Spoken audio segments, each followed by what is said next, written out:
Om Namo Bhagavate Vasudevaya.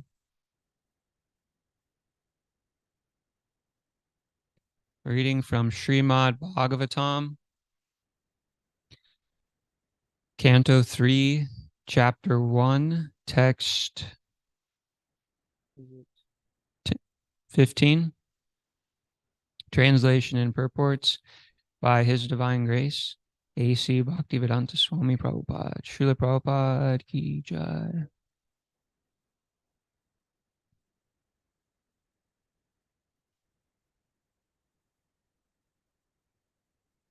Kaha Enam Atra Upajuhava Jimam Dasyaha Sutam Yat Balina Eva Pushtaha Tasmin Pratipaha Parakritya Aste Nirvastyatam Ashu Purat Swashnaha Kaena Matro Pahjuhava Jimam Dasya Sutam Yad Balinaiva Pushtaha Tasmin Pratipa Parakritya Aste Nirvasya Tam Ashu Purachcha Vasanaha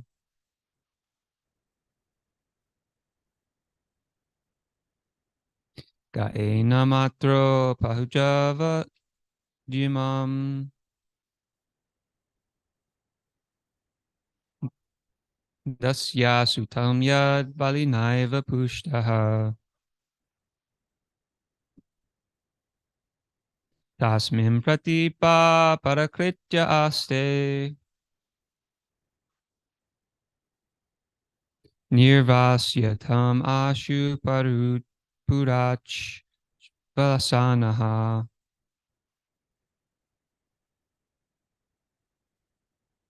Kaena Matro Pahujava Jimam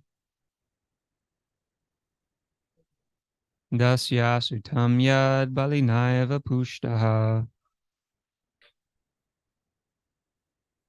Tasmin Pratipa Parakritya Aste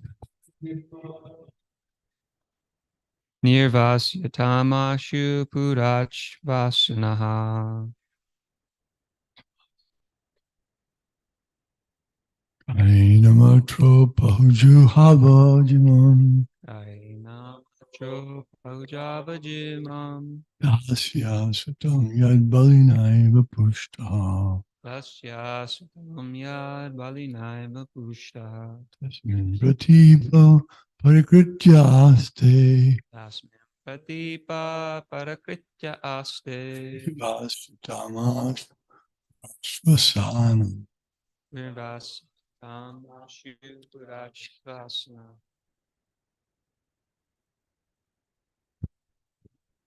Kaena matro pajuhavajimam Dasya sutang yat balinaiva pushtaha Tasmin pratipa parakrityaste Nirvasyatam purachtrasanaha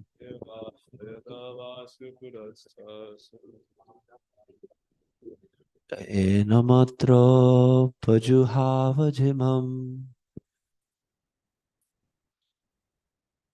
Dasya sutang yad balinaiva pushtaha Tasmin pratipa parakritya aste Nirvasyatam ashupurachvasanaha enamatro pajuhavachimam dasya sutam yad balininaiva pushta tasmin pratipa parakritya dase Tasmin patipa parakritya aste nirvasyatamasu pirajavasanam nirvasyatama shupurja panasanaha. Kayenam atro pajuhava jihmang Drojavachimam tasya sutang yad balinaiva pushtaha tasya sutam yad balinaiva pushtaha tasmin pratipa parakritya aste tasmin pratipa parakritya aste nirvasyatam ashupurachvasanaha. nirvasyatama shupuracha. Ke inamatropa juhavajimam Enamatro pavajavajimam dasya sutam yad balanaiva pushtaha tasya sutam yad balinaiva pushtaha tasmin pratipa parakritya aste tasmin pratipa parakritya aste nirvasyatam ashu pirach vashanaha. nirvasyatam ashupurach. Enamatropa juhavajimam tasya sutam yad balinaiva pushta Tasya sutam yad balinaiva pushtaha tasmin pratipa parakritya aste tasmin pratipa parakritya aste nirvasayat sayatam ashupurachvasanaha.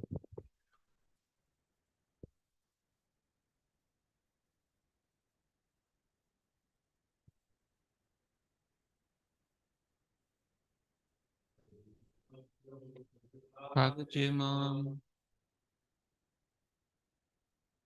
dasya sutam yad balinaiva pushtaha tasmin pratipa parakritya aste nirvasyatam ashupurach.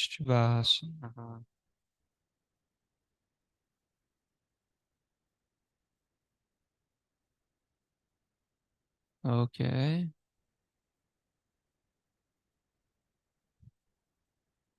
Kaha. Well, word for word translation, sorry. Who? Anam. This. Atra. Here. Upajuhava. Called for. Jimam. Crooked. Dasyaha. Of a kept mistress. Sutam. Son. Yat. Whose. Balina. By whose substance. Eva. Certainly. Pushtaha. Grown up. Tasmin. Upon him. Pratipaha. Enmity. Parakritya. Enemy's interest. Aste. Situated. Nirvasyatam. Get him out. Ashu. Immediately. Purat. From the palace. Shwasanaha. Let him breathe only. Translation. Who asked him to come here, this son of a kept mistress? He is so crooked that he spies in the interest of the enemy against those whose support he has grown up. Toss him out of the palace immediately. Leave him with his only breath, with only his breath. Purport. When getting married, the Kshatriya kings would take on several other youthful girls along with the married princess. These girl attendants of the king were known as dasis, or attendant mistresses. By intimate association with the king, the dasis would get sons. Such sons were called dasi putras. They had no claim to royal position, but they would get maintenance and other facilities just like princes. Vidura was the son of such a dasi, and he was thus not counted amongst the Kshatriyas. King Dhritarashtra was very affectionate toward his younger dasi putra brother, Vidura, and Vidura was a great friend and philosophical advisor to Dhritarashtra. Duryodhana knew very well that Vidura was a great soul and well-wisher, but unfortunately he used strong words to hurt his innocent uncle. Duryodhana not only attacked Vidura's birth, but also called him an infidel because he seemed to support the cause of Yudhisthira, whom Duryodhana considered his enemy. He desired that Vidura be immediately put out of the palace and deprived of all his possessions. If possible, he would have liked him caned until he was left with nothing but his breath. He charged that Vidura was a spy of the Pandavas because he advised King Dhritarashtra in their favor. Such is the situation of palace life and the intricacies of diplomacy that even a faultless person like Vidura could be charged with something abominable and punished. Vidura was struck with wonder at such unexpected behavior from his nephew Duryodhana, and before anything actually happened, he decided to leave the palace for good. Kaena matro pahujava jimam dasya sutam yad balinaiva pushtaha tasmin pratipa parakritya aste nirvasyatam ashu purachravasanaha. Who asked him to come here, the son of a kept mistress? He is so crooked that he spies in the interest of the enemy against those on whose support he has grown up. Toss him out of the palace immediately and leave him with only his breath. We would like to hear your comments, Maharaj, if you wouldn't mind. This is how the non-devotees think in terms of enemies and friends. They make the duality. But a devotee like Prahlad or Vidura, they don't see enemies and friends. They see everyone as their friend. Suhridam.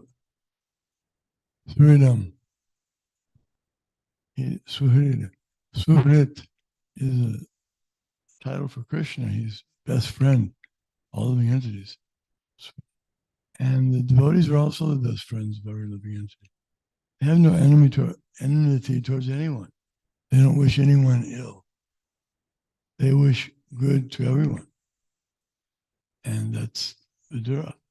Vidura was wishing the best thing for Duryodhana, and he instructed him so many times, telling him the best knowledge, even though actually Duryodhana was not even fit to hear such things, because he showed no interest. But nevertheless, Vidura would give out the knowledge. He gave him good instruction. He gave his father, Duryodhana's father, good instruction. Not thinking friends or enemies, but that's how they think. Prahlad's father, Hiranyakashipu, was trying to teach his son about enemies and friends. Same thing. Palace rules, how to rule, divide and conquer, make bribery. If someone's causing difficulty, then you give them some bribe, give them a nice position. Or first you speak to them, try to convince them with logic. It doesn't work, then you give some bribe. And ultimately, if bribes don't work and flattery doesn't work, then you can punish them. But that's generally not done. It's like we see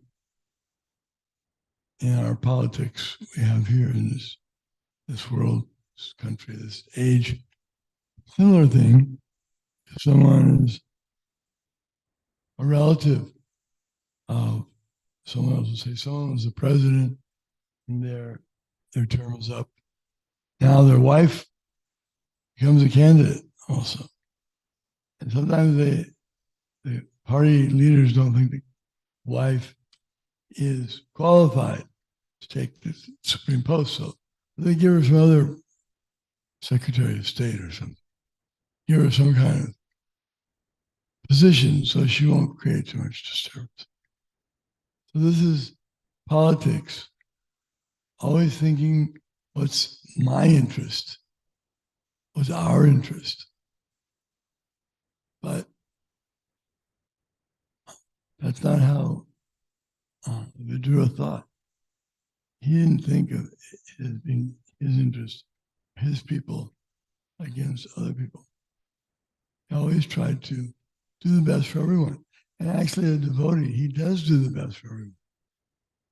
Even his so-called enemies. I remember Prabhupada was in Calcutta. And at that time, they were having a big Pandal program in Calcutta. They had big tents.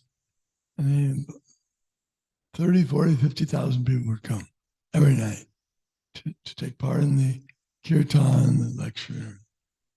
But there was also a group called Naxalites, kind of a Russian, or not Russian, but a communist, fanatic communist group that were killing leading citizens of the city. That was their program to create havoc.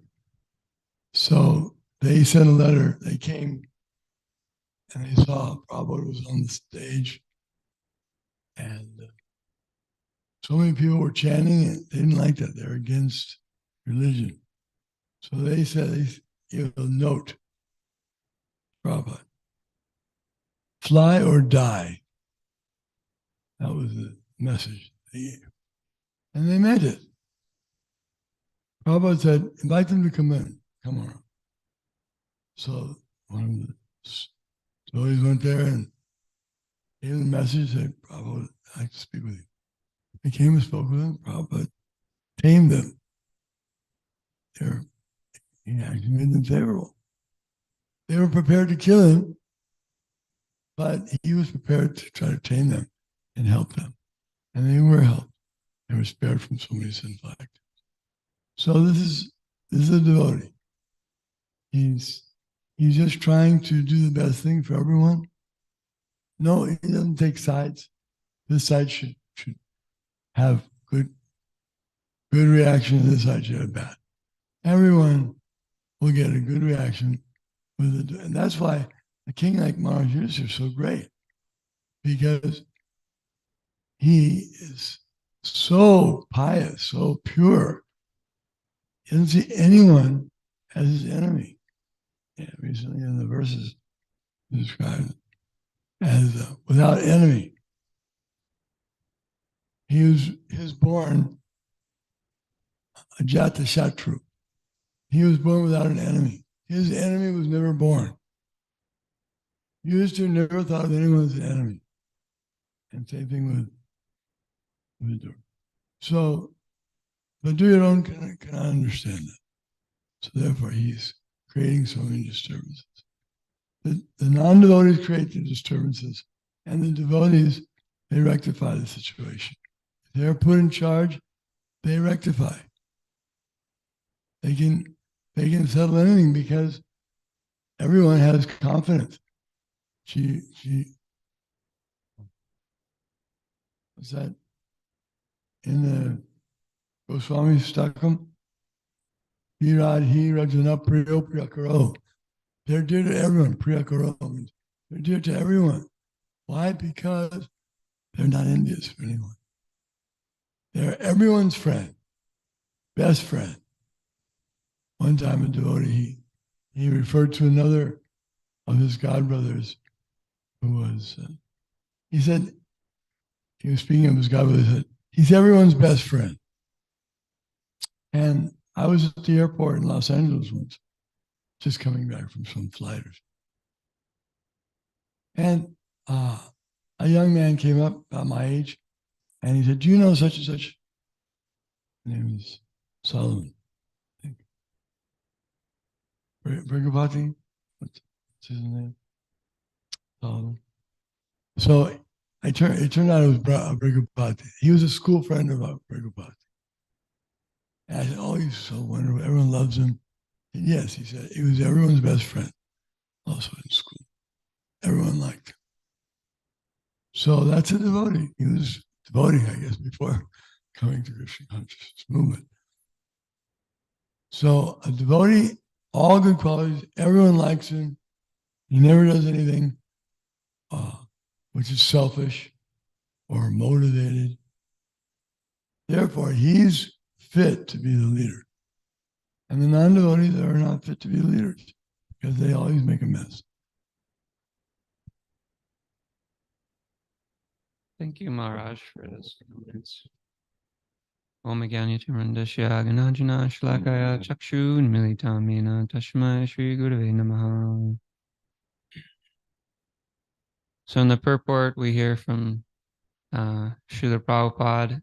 He's highlighting the meaning behind this verse for our understanding, specifically with this with these mistresses or dasis, and he's explaining that Vidura was a dasi putra. He was a son of one of these mistresses that the kings kept along with the queen or the princess.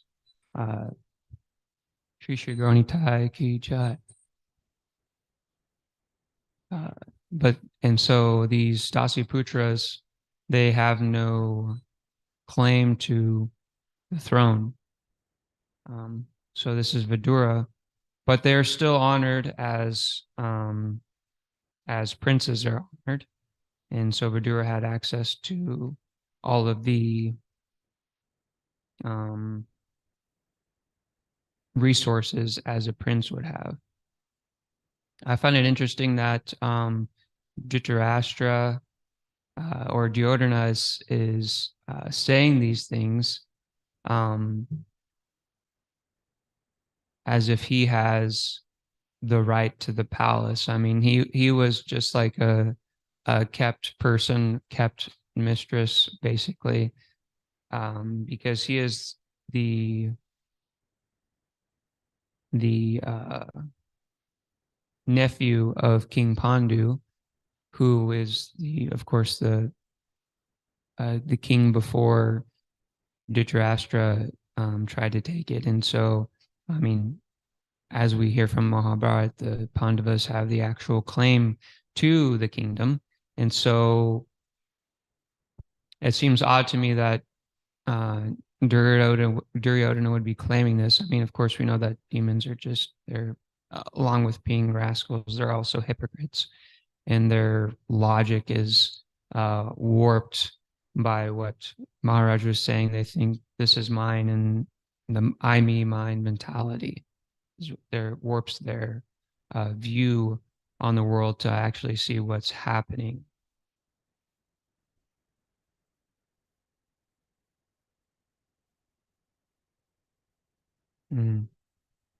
So that Prabhupada also is saying here that Duryodhana also thought that Vidura was an infidel because he seemed to support the cause of Yudhisthira,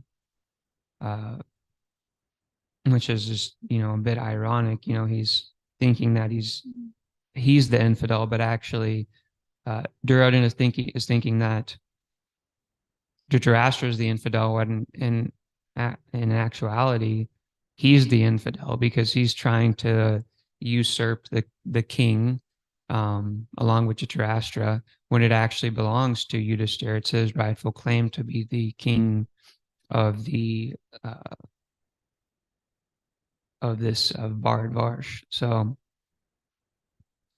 that's just the mentality of the demons. But the devotees are so kind that they are tolerant, like Vidura here. He decided just to leave the palace because he saw that it was an unfavorable situation to him.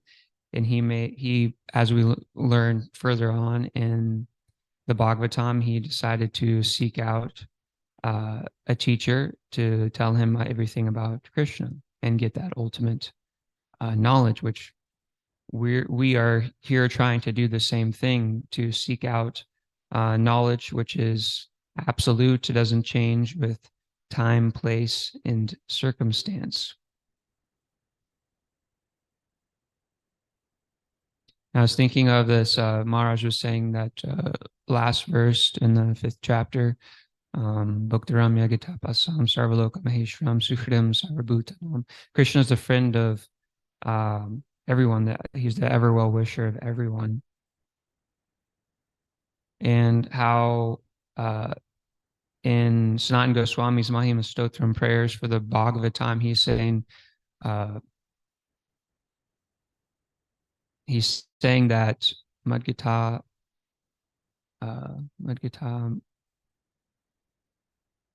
trying to think of the verse now. Madgita Sagin Madguru Man Mahastana Manistaraka Madbhagya Madanadanamoshite.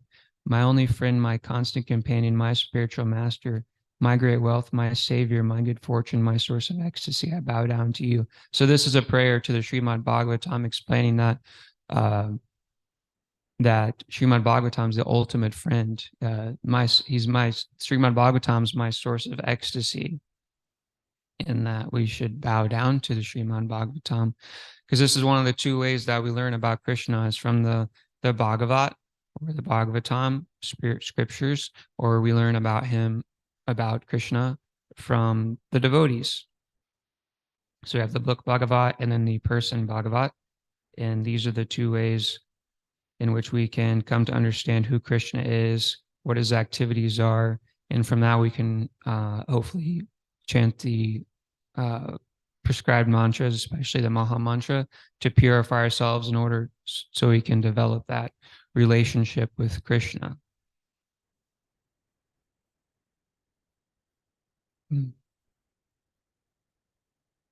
Maybe we can have a little bit of discussion. I don't have very much to say.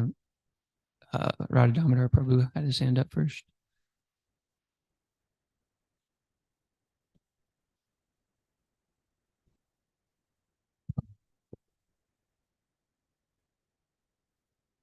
I was just wondering, how come it seems like great and qualified personalities like Vidura and Karna are being kind of discriminated against their caste, their birth caste, and we also hear that that's not that's a misconception, but still we see that that's happening.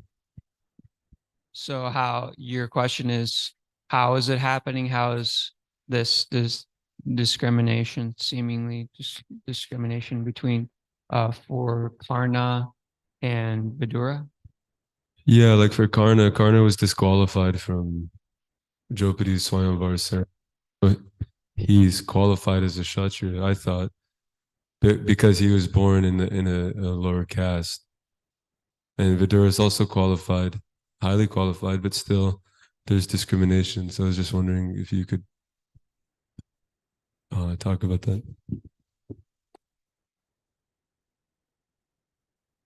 Yeah, I guess we should look at the context of each situation and try to understand what's going on. So with Karna's situation, he attended the ceremony for Draupadi to see, right? Draupadi, to see if he could have her as his wife, but she didn't want that to happen because she had her eye on Krishna. So I see it as like, there's probably many ways you could look at it, but it was her desire that she wanted Krishna.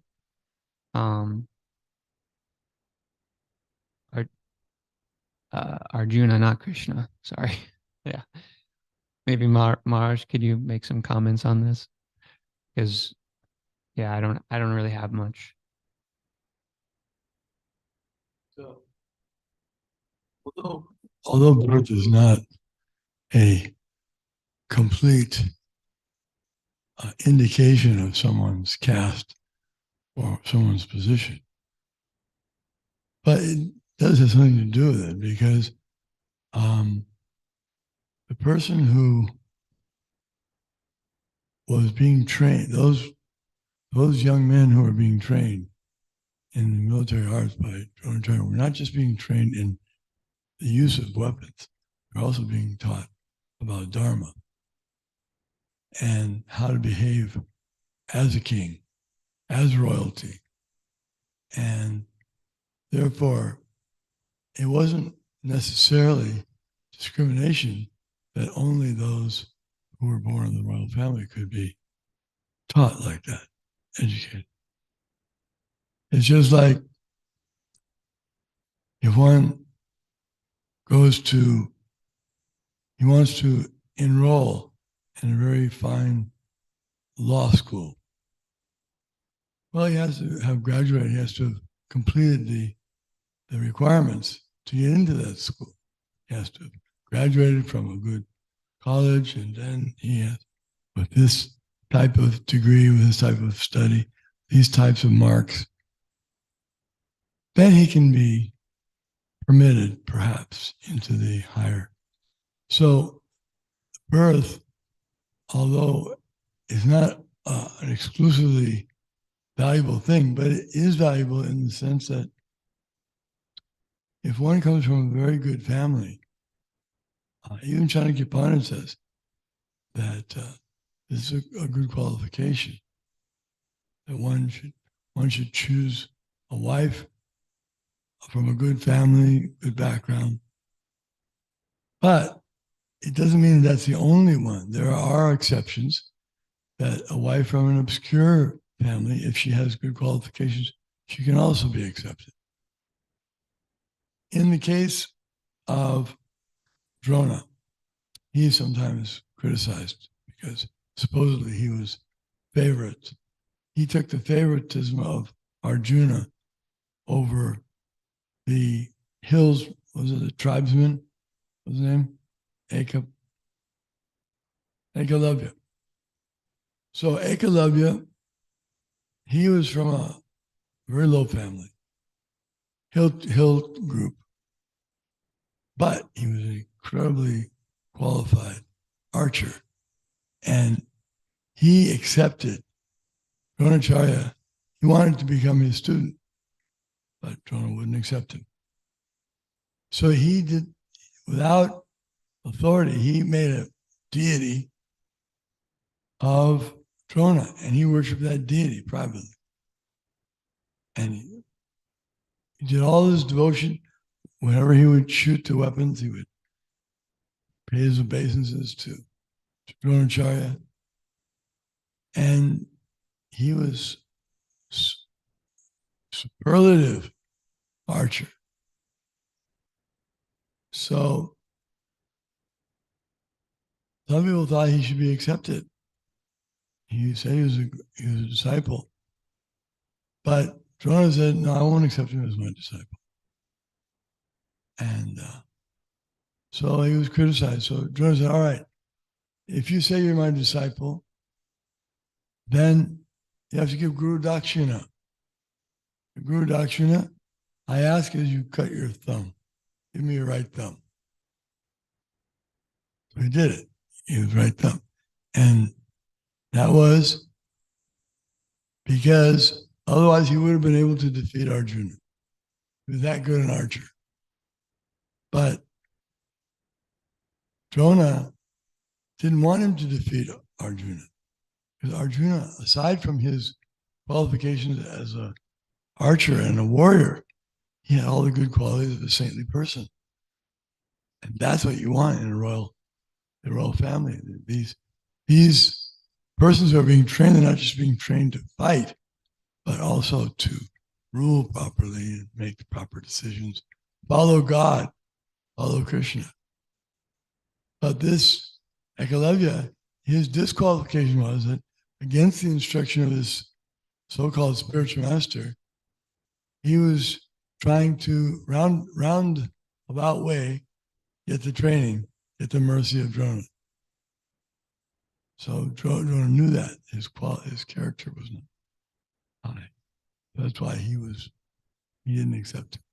Ultimately, he did accept him, but he's saved that person and the world from a lot of distress, because if that person had defeated Arjuna and killed Arjuna, there would be no one to defeat the Duryodhana's party. So there's many things. In the absence of just plain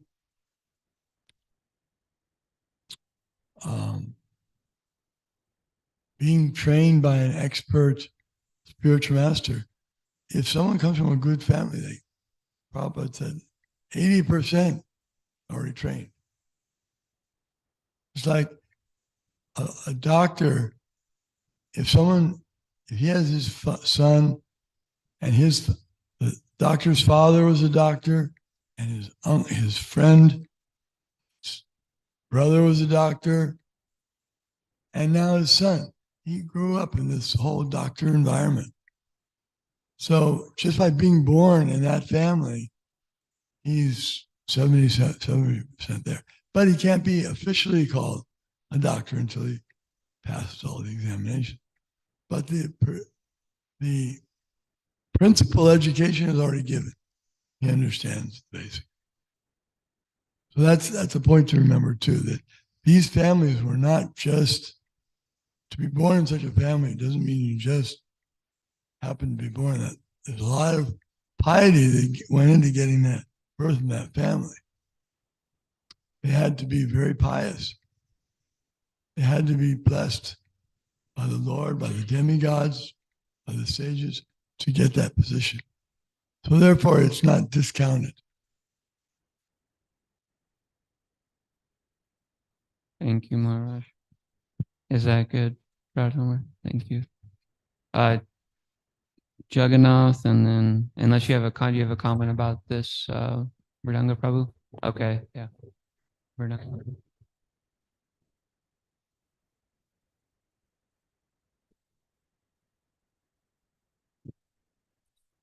Thank you, Maharaj, for elucidating all that.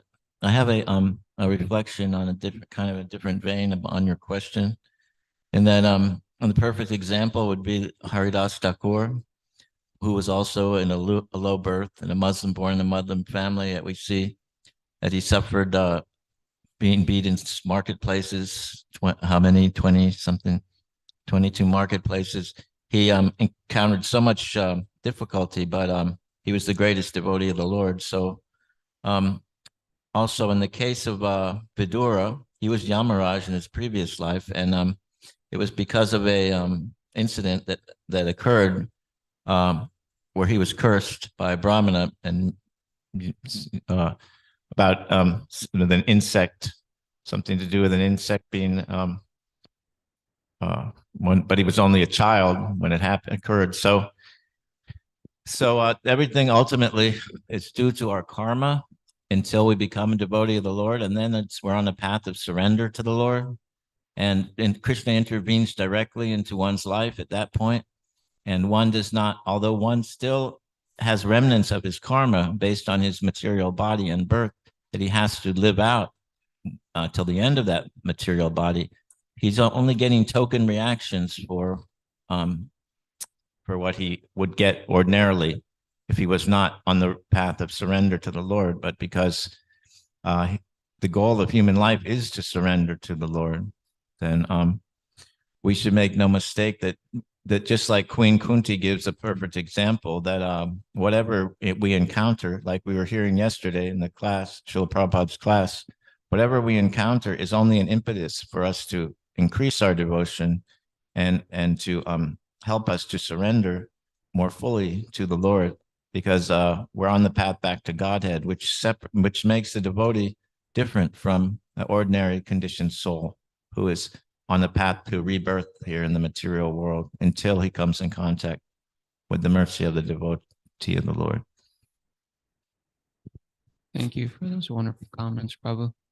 And also in the case of Haridas Thakur, one last comment is that we know that he was Lord Brahma in his previous birth, and that he stole Krishna's cows, and therefore that is why he had to suffer beating in 22 marketplaces and being born of a low Muslim birth to finish out his punishment for a karmic reaction for that particular deviation. And yet he was also granted his as the greatest devotee of the Lord. So Krishna always glorifies his devotee, no matter what that devotee might have to endure in the material realm.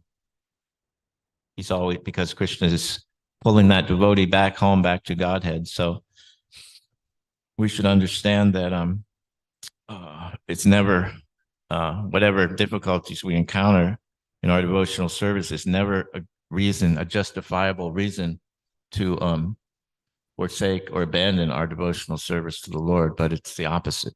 It's an impetus to increase. Mhm. And it's the mercy of the Lord. It's just coming in a not as palatable form as we would prefer, but that's due to some karma that it's only a token of what we actually should receive based on our karma.